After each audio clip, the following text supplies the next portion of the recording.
តើអ្នកទាំងអស់គ្នាចង់ចេះកែពណ៌វីដេអូរបស់យើងឲ្យមើលទៅដូចនៅក្នុងខ្សែភាពយន្តនេះអ្នកទាំងអស់គ្នា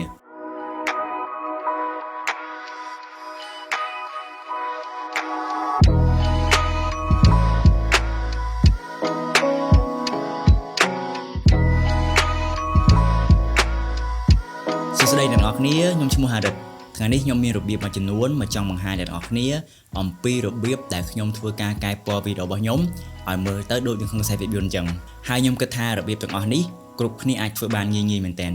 រាល់ពេលដែលខ្ញុំផុសវីដេអូគឺតែងតែមានអ្នកសួរខ្ញុំជានិច្ចថាតើខ្ញុំកែពណ៌វីដេអូរបស់ខ្ញុំនឹងដោយរបៀបណាមិនត្រឹមតែមានគេខមមិនទេថែមទាំងមានអ្នកឆាតសួរខ្ញុំទៀតបញ្ហាអ្នកនរគ្នាវាអត់ពិបាកដូចអ្វីដែលយើងគិតទេ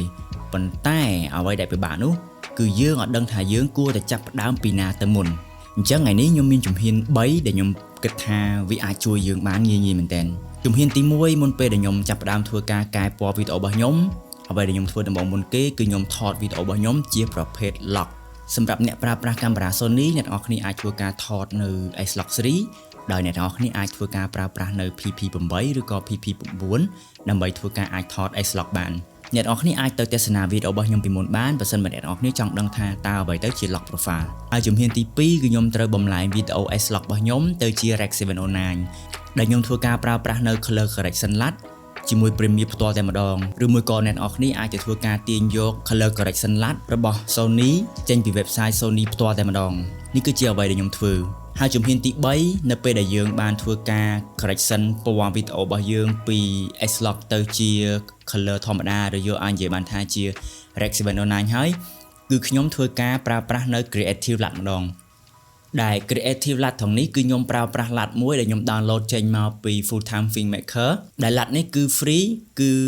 ពួកគាត់បានធ្វើការបង្រៀនយើងបង្ហាញយើងអំពីរបៀបក្នុងការកែពណ៌វីដេអូរបស់យើងឲ្យមើលទៅលក្ខណៈ cinematicឬក៏ដូចនិយាយឲ្យសួរស្ដាប់ចេញមកដូចកុនអញ្ចឹងអ្នកទាំងអស់គ្នាអញ្ចឹងពួកគាត់បានបង្ហាញយើងហើយពួកគាត់បានធ្វើការដាក់ឲ្យយើង download នៅ LUT របស់គាត់ free ហើយខ្ញុំបានប្រើប្រាស់ LUT មួយនេះគឺរៀងយូរដែរហើយដូចអ្វីដែលអ្នកទាំងអស់គ្នាឃើញគឺវីដេអូរបស់ខ្ញុំមួយចំនួនគឺខ្ញុំប្រើប្រាស់ LUT មួយនេះហើយមើលទៅវាចេញមក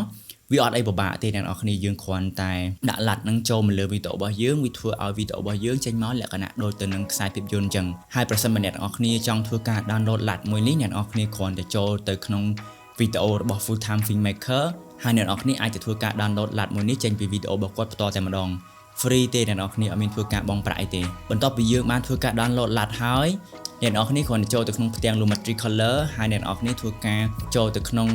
Creative LUT ហើយអ្នកទាំងអស់គ្នាអាចinstall LUT ដែលយើងបាន download ហ្នឹងចូលទៅក្នុងវីដេអូរបស់យើងបានយ៉ាងមានភាពងាយស្រួលមែនទែនហើយអ្វីដែលខ្ញុំធ្វើនេះគឺខ្ញុំប្រើប្រាស់នៅ Premiere Pro ហើយបើសិនជាអ្នកនរគ្នាអាចប្រើប្រាស់កម្មវិធីផ្សេងៗទៀតគឺដំណើរការគឺស្តៀងគ្នាទេគឺ LUT គឺយើងអាចប្រើប្រាស់បានស្ទើរតែគ្រប់កម្មវិធីទាំងអស់អញ្ចឹងនៅពេលដែលយើងបានធ្វើការ install LUT របស់យើងបានចូលទៅក្នុងវីដេអូរបស់យើងហើយភាគច្រើនវាអត់ perfect 100%ទេគឺយើងតែងតែធ្វើការ adjust វាតិចតួចឧទាហរណ៍ដូចជា color correction មួយចំនួនហើយមួយទៀតតាក់ទងទៅនឹង color ឬក៏ white balance ជាដើមភាគច្រើននៅពេលដែលខ្ញុំធ្វើគឺខ្ញុំតែងតែ adjust នៅ white balance ដើម្បីតម្រូវនៅវីដេអូរបស់យើងផ្ទាល់តែម្ដងសរុបសេចក្តីមកអ្នកទាំងអស់គ្នាត្រូវចាំថា LUT មួយវាមិនអាចធ្វើឲ្យវីដេអូរបស់យើងចេញមកស្អាតរហូតទេ